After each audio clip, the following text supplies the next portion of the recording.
Good morning, students. As we are learning powers and functions of president, and we know that the powers and functions of president are classified into two groups, that is general powers and rights, and second one is emergency provisions. So let's start by executive or administrative powers. As we seen, general powers and rights are further classified into four parts, that is executive and administrative powers, financial power, judicial power and legislative power. So let's start from executive and administrative powers. The first is executive and administrative powers. Article 53 gives this right to president. Okay, article 53 जो है राष्ट्रपति को executive और administrative powers प्रदान करता है, जिसके अंदर हमने और फर्दर इसको क्लासिफाइड किया है ताकि हम वन बाय वन टॉपिक से ज़्यादा प्रॉपर समझ सकें. तो इसमें सब पॉइंट है appointment and dismissal of important officer. As we know, the president post is the highest, or we can say the nominal highest post of the country, and that's why many powers vested in president as first appointments and dismissal of important officers. The council of ministers किस किस को appoint कर सकते हैं president, और किस किस को अपनी पोस्ट से डिसमिसल कर सकते हैं. So let's see. The council of minister on advice of prime minister की एडवाइस से, सलाह से काउंसिल ऑफ मिनिस्टर को अपॉइंट करते हैं प्रेसिडेंट. गवर्नर्स ऑफ स्टेट्स को करते हैं. देन जजेस of supreme court and high court को करते हैं. ऑडिटर जनरल को अपॉइंट करते हैं. Chairman and members of UPSC को प्रेसिडेंट अपॉइंट करते हैं. क्लियर. के बाद एम्बेसडर्स इन फॉरेन में जो राजदूत हैं भारत के, उन्हें भी प्रेसिडेंट अपॉइंट करते हैं.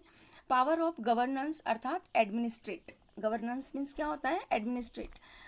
जो प्रशासन के रूप में एडमिनिस्ट्रेट, प्रशासन के रूप में क्या क्या अधिकार है प्रेसिडेंट को, देखते हैं. The joint sitting of both the houses of the parliament. ठीक है, किस किस बारे में प्रेसिडेंट जो है रूल्स बना सकते हैं. तो जो दोनों हाउसेस की, लोकसभा और राज्यसभा की जो जॉइंट मीटिंग होती है, उस बारे में. Appointments of officers and employees in the supreme court. अभी हमने देखा कि सुप्रीम कोर्ट और हाई कोर्ट के जजेस को प्रेसिडेंट अपॉइंट करते हैं. तो और भी जो भी ऑफिसर्स और एम्प्लॉयज़ है सुप्रीम कोर्ट्स के, उनके बारे में भी प्रेसिडेंट जो हैं वो रूल्स बना सकते हैं. Next, the rules regarding the powers of controller and auditor general, and the next one is the distribution of portfolios amongst the council of ministers. clear. उसके बाद हम देखते हैं इसी सीरीज में पावर्स इन फॉरेन अफेयर्स. ठीक है, विदेश नीति या विदेश नीति के बारे में के अंतर्गत राष्ट्रपति को क्या क्या अधिकार हैं. तो बीइंग अ लीगल हेड, हम जानते हैं कि हमारा कंट्री का लीगल हेड जो है वो राष्ट्रपति होते हैं, प्रेसिडेंट होते हैं. ही represents India in the foreign countries, appoints ambassadors and diplomatic representatives for the Indian embassy. भारतीय दूतावास जो होते हैं फॉरेन के अंदर, उसके अंदर जो भी एम्बेसडर और डिप्लोमेटिक रिप्रेजेंटेटिव्स को अपॉइंट करना होता है वो राष्ट्रपति के द्वारा किया जाता है.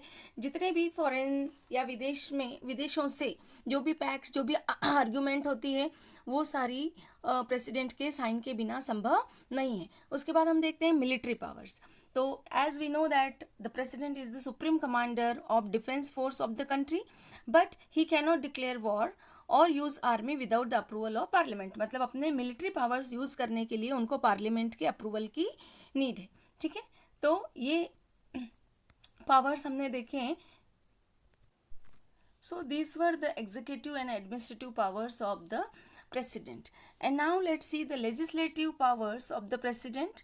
So in this series we will start by legislative administration. इसको भी हमने प्रॉपर समझने के लिए 4 पार्ट्स में क्या किया है, क्लासीफाई किया है. किसको? लेजिस्लेटिव पावर्स को. So let's see the first one, legislative administration. Legislative administration में हम देखेंगे कि राष्ट्रपति को क्या क्या पावर्स हैं. So call, summon the session of parliament और प्रोरोगेशन ऑफ द सेशन. ठीक है, दोनों सेशन जो पार्लियामेंट के हाउसेज है उनके सेशन को कॉल करना, समन करना अर्थात बैठक के लिए बुलाना, या डिस्पर्सल करना सेशन को, ये राष्ट्रपति के अधिकार के अंतर्गत आता है। Then he can dissolve Lok Sabha before its tenure on the recommendation of PM. कुछ एडवर्स सिचुएशन होने के बाद कुछ जो रूल्स रेगुलेशन होते हैं जो हमने लोकसभा में पढ़े हैं, तो लोकसभा का टेन्योर हमें पता है 5 ईयर्स का होता है। 5 ईयर्स के टेन्योर से पहले लोकसभा डिसॉल्व कर सकते हैं, और अभी तक इंडिया में ये 9 टाइम हो चुका है। क्लियर? बट उसके लिए रिकमेंडेशन होनी चाहिए पीएम की, और बाकी जो कंडीशंस हैं वो पूरी होनी चाहिए। नेक्स्ट हम पढ़ते हैं कि एट द कॉमेंसमेंट मीन्स होता है start. Okay, so at the कॉमेंसमेंट of the session of parliament the president address joint meeting of both the houses. Parliament का सेशन जब स्टार्ट होता है तब पहले प्रेसिडेंट का एक जॉइंट मीटिंग को एड्रेस होता है। दोनों हाउसेस की, राज्यसभा और लोकसभा दोनों हाउसेस की एक जॉइंट मीटिंग बुलाई जाती है। सबसे पहले प्रेसिडेंट एड्रेस करते हैं, संबोधित करते हैं दोनों हाउसेस को, और उसके बाद सेशन की शुरुआत होती है। उसके बाद हम देखते हैं पावर ऑफ नॉमिनेशन। कुछ सदस्य जो हैं राज्यसभा में एंग्लो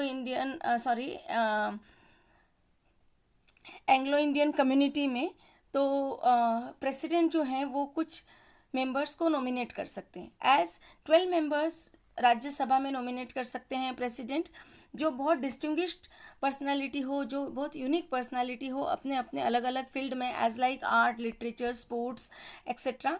और उसके बाद 2 मेंबर जो हैं एंग्लो इंडियन कम्युनिटी लोकसभा के अंदर प्रेसिडेंट जो है अधिकार रखते हैं कि वो नॉमिनेट कर सकते हैं। क्लियर?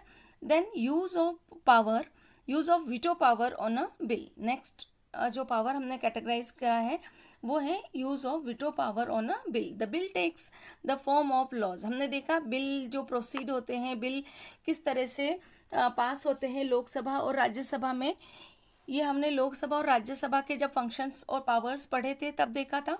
तो अब प्रेसिडेंट के पावर के अंतर्गत हम ये देखेंगे कि कोई भी बिल जो है वो लॉ का रूप तभी लेता है जब प्रेसिडेंट के साइन से उसे अप्रूवल मिल जाता है।